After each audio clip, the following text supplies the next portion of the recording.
वालेकुम। आज की वीडियो में हम एक डाइसैकराइड का ग्लाइकोसिलिक बॉन्ड डिस्कस करेंगे। वो डाइसैकराइड आपकी नज़रों के सामने है। I mean to say that lactose. My very dear students, disaccharides वो सिंपलेस्ट ओलिगोसैकराइड्स हैं जिनमें मिनिमम 2 मोनोसैकराइड्स होते हैं।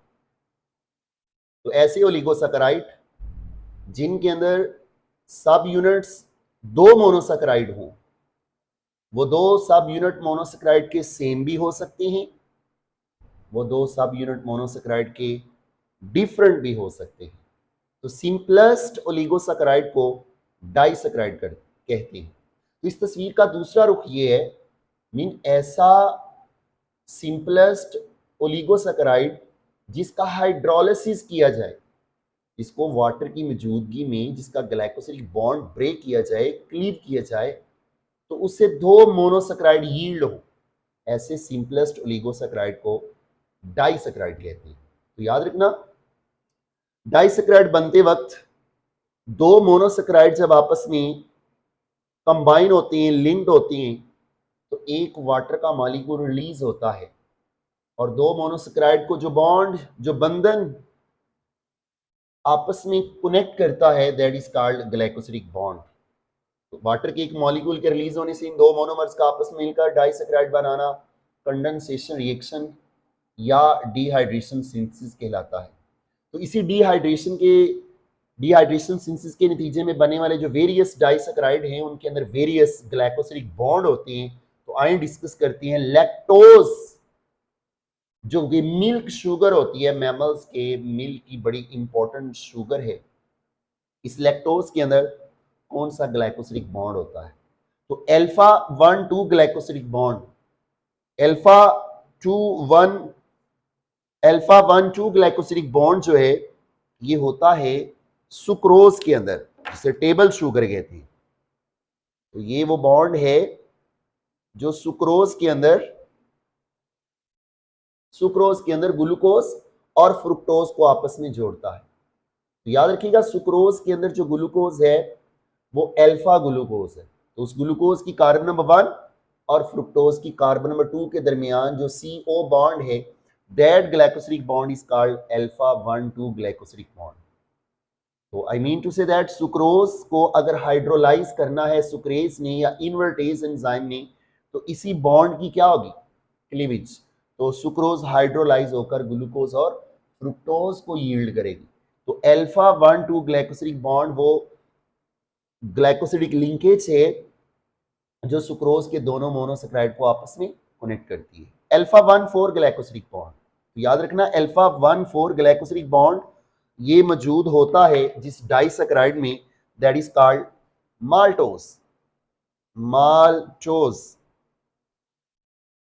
जिसे ब्रेड शुगर कहते हैं। तो याद रखिएगा, माल्टोज वो डाइसैकराइड है जिसमें रिपीटिंग मोनोसैकराइड की यूनिट जो है दोनों ग्लूकोज हैं। तो पहले ग्लूकोज की कार्बन नंबर 1 और नेक्स्ट ग्लूकोज की कार्बन नंबर 4 के दरमियान जो ग्लाइकोसिलिक बॉन्ड है, that is called alpha 1,4 glycosidic bond. तो माल्टोज के दोनों ग्लूकोज के रेजिड्यू को कनेक्ट करने वाला जो बॉन्ड है, that is called alpha 1,4 glycosidic bond. तो याद रखिएगा, अल्फा 1,4 ग्लाइकोसिलिक बॉन्ड स्टार्च की जो अमाइलोज फॉर्म होती है, उसमें जो ग्लूकोज के रेजिड्यू होते हैं, जो ग्लूकोज के यूनिट्स मिलकर जो अमाइलोज बना रहे हैं, तो उन 2 ग्लूकोज रेजिड्यू के दरमियान भी अल्फा 1,4 ग्लाइकोसिलिक बॉन्ड होता है। तो डाइसैकराइड के अलावा ये स्टार्च की फॉर्म अमाइलोज, जो कि अनब्रांच्ड स्ट्रेट स्ट्रक्चर होती है स्टार्च की। तो इस स्टार्च के मॉलिक्यूल में 2 ग्लूकोज रेजिड्यू में जो बॉन्ड है वो भी अल्फा 1,4 ग्लाइकोसिलिक बॉन्ड है।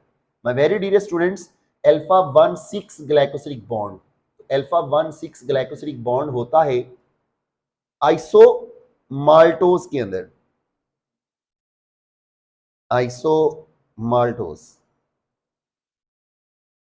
आइसोमाल्टोज इज आल्सो अ डाइसैकराइड। तो ग्लूकोज की, इसमें भी 2 ग्लूकोज के यूनिट है माल्टोज की तरह, बस फर्क ये है कि यहां पे पहले ग्लूकोज की कार्बन नंबर 1 और नेक्स्ट जो ग्लूकोज का रेजिड्यू है उसकी कार्बन नंबर 6 के दरमियान ग्लाइकोसिलिक बॉन्ड होता है। That's why alpha 1,6 glycosidic bond जो है वो कनेक्ट करता है आइसोमाल्टोज के दोनों ग्लूकोज के रेजिड्यू। और keep it remember, alpha 1,6 glycosidic bond जो है ये मौजूद होता है अमाइलोपेक्टिन के अंदर भी।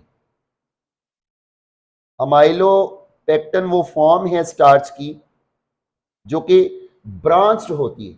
तो ब्रांच्ड स्टार्च जो है उसको ब्रांच बनाने में, ब्रांच करने में अल्फा 1,6 ग्लाइकोसिलिक बॉन्ड होता है। एंड कीप इट रिमेंबर, ना सिर्फ अल्फा 1,6 ग्लाइकोसिलिक बॉन्ड अमाइलोपेक्टिन में होता है बल्कि ये बॉन्ड ग्लाइकोजन के अंदर भी होता है। ग्लाइकोजन, तो ग्लाइकोजन अगरचे मोर ब्रांच्ड मॉलिक्यूल है एज कंपेयर टू अमाइलोपेक्टिन। तो अमाइलोपेक्टिन और ग्लाइकोजन का स्ट्रक्चर तकरीबन सिमिलर होता है, बस ब्रांचिंग की जो पोजीशन होती है वो डिफरेंट होती है। लास्ट पे आप जान गए होंगे बीटा 1,4 ग्लाइकोसिलिक बॉन्ड ये मौजूद होता है लैक्टोज के अंदर। तो लैक्टोज जो कि मिल्क शुगर है जिसमें पहला ग्लैक्टोज है, पहला मोनोमर, सब यूनिट ग्लैक्टोज, और नेक्स्ट जो है वो ग्लूकोज है। तो एक ग्लैक्टोज और एक ग्लूकोज के दरमियान जो बॉन्ड है यहाँ पे वो बीटा 1,4 ग्लाइकोसिलिक बॉन्ड है। तो याद रखना ग्लैक्टोज जो होती है लैक्टोज के अंदर वो अल्फा फॉर्म में नहीं होती, वो बीटा फॉर्म में होती है। तो ग्लैक्टोज की कार्बन नंबर 1 और ग्लूकोज की कार्बन नंबर 4 के दरमियान ये बॉन्ड है जिसे बीटा 1,4 ग्लाइकोसिलिक बॉन्ड कहते हैं। तो बीटा 1,4 ग्लाइकोसिलिक बॉन्ड होता है लैक्टोज के अंदर। तो याद रखिएगा सेलुलोज के जो ग्लूकोज रेजिड्यू हैं, जो कि ग्लूकोज रेजिड्यू का होमोपोलीसैकेराइड है, तो सेलुलोज के अंदर भी बीटा 1,4 ग्लाइकोसिलिक बॉन्ड होता है। बस फर्क ये है कि लैक्टोज में जस्ट एक ही बीटा 1,4 ग्लाइकोसिलिक बॉन्ड है, जबकि सेलुलोज के अंदर हजारों की तादाद में ग्लूकोज के रेजिड्यू में beta 1,4 glycosidic bond. It's all about various types of glycosidic bond that are present within the disaccharide and as well as polysaccharides. Thank you.